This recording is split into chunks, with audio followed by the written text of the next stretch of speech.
Grabe, oh. Ano daw?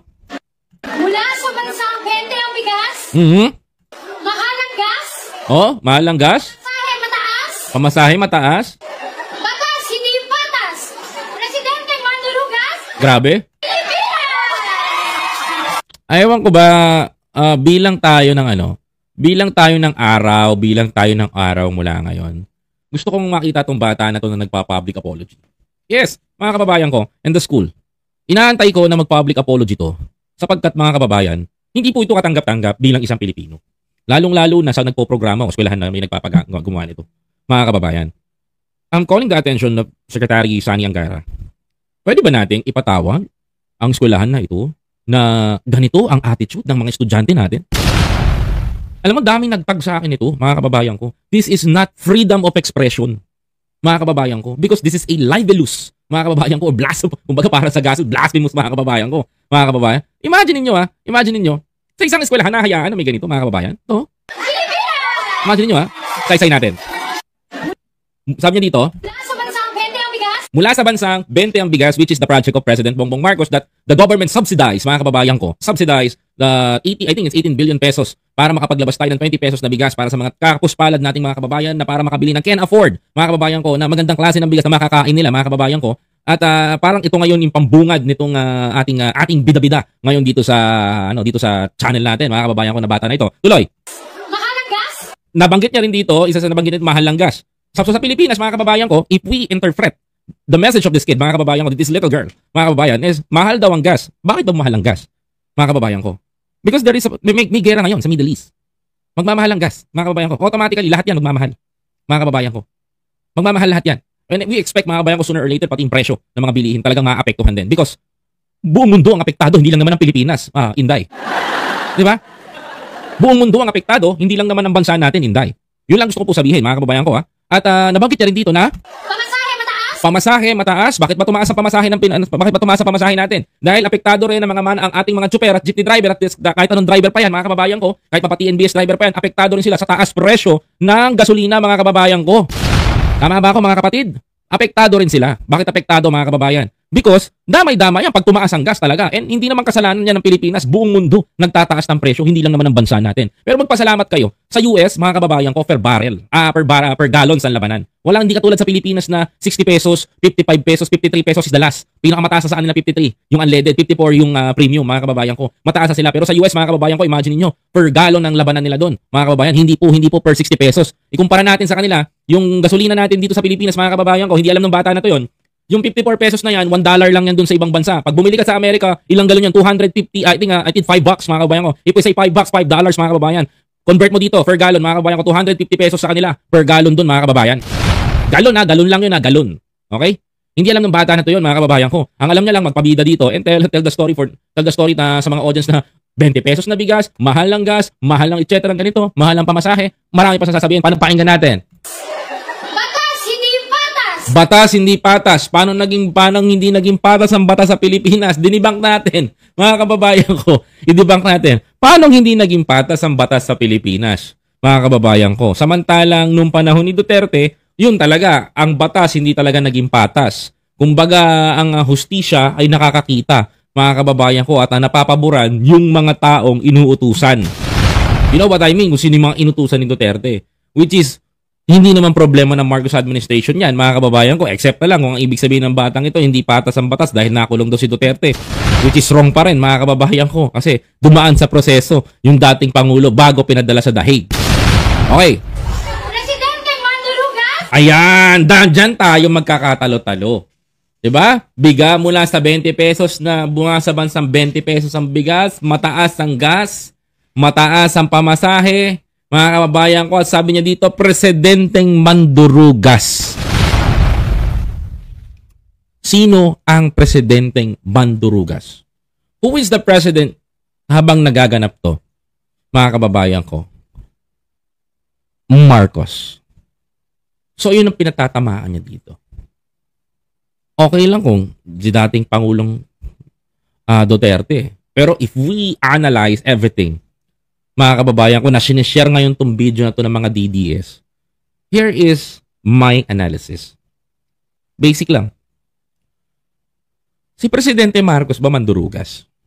Correct me if I'm wrong. Please comment down below. Tanong ko lang, is President Bongbong Marcos ay mandurugas? I'm sorry, Iha. The right answer is no.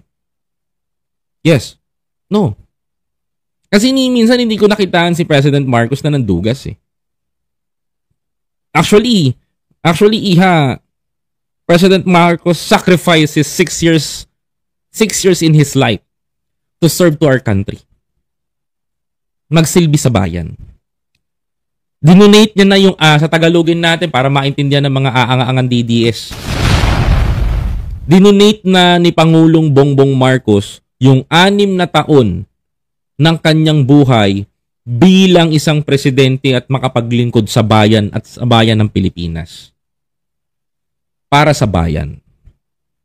Hindi pa ba sapat yun para sa mga Pilipino? And lalabas sa isang ordinaryong bata na to, nasasabihin niya, mga kababayan ko, na may presidenteng mandurugas and everything was shouting and nagpapalakpakan, mga kababayan ko. But if we comparison the former president and versus President Bongbong Marcos, I guarantee that 99.999% na hindi mandurugas si presidente.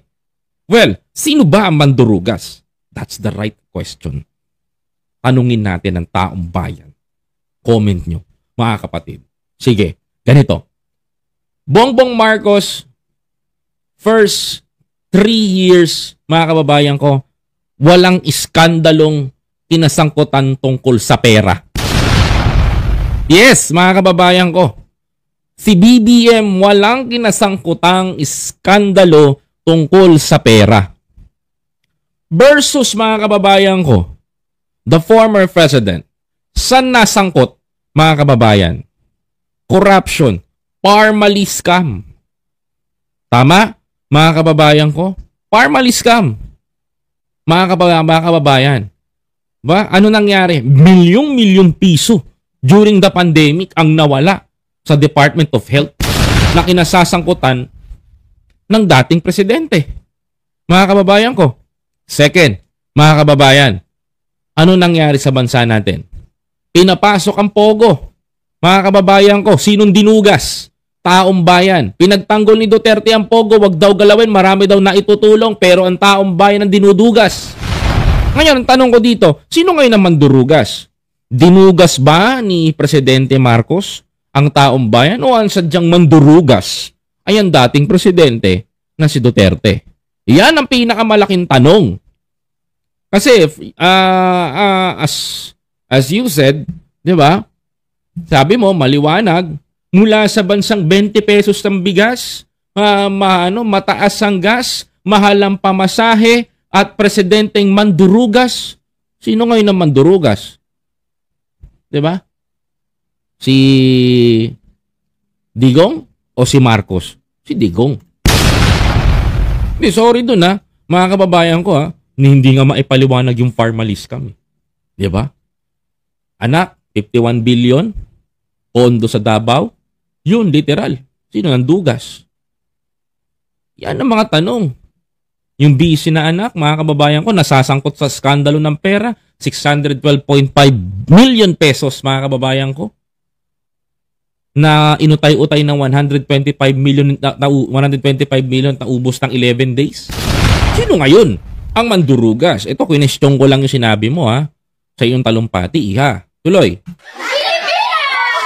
And you're proud that this is Pilipinas at tagpalakpakan ng mga tao. Diba? Mga kababayan ko, I can't imagine na ganyan ang trato ng mga tao. I think that is United Nation. United Nation, araw ng wika. Mga kababayan, I don't know. But, para sa akin, I'm calling the attention of Secretary Sani Angara. Please do something do action for this.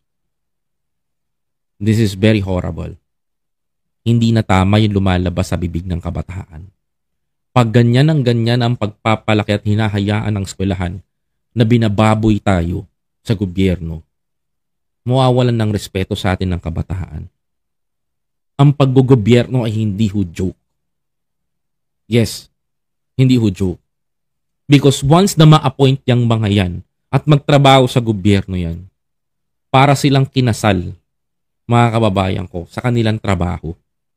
Even President Bongbong Marcos na in-example ko sa inyo na 6 years of his life, mga kababayan, ay gugugulin niya sa pagsiservisyo sa taong bayan.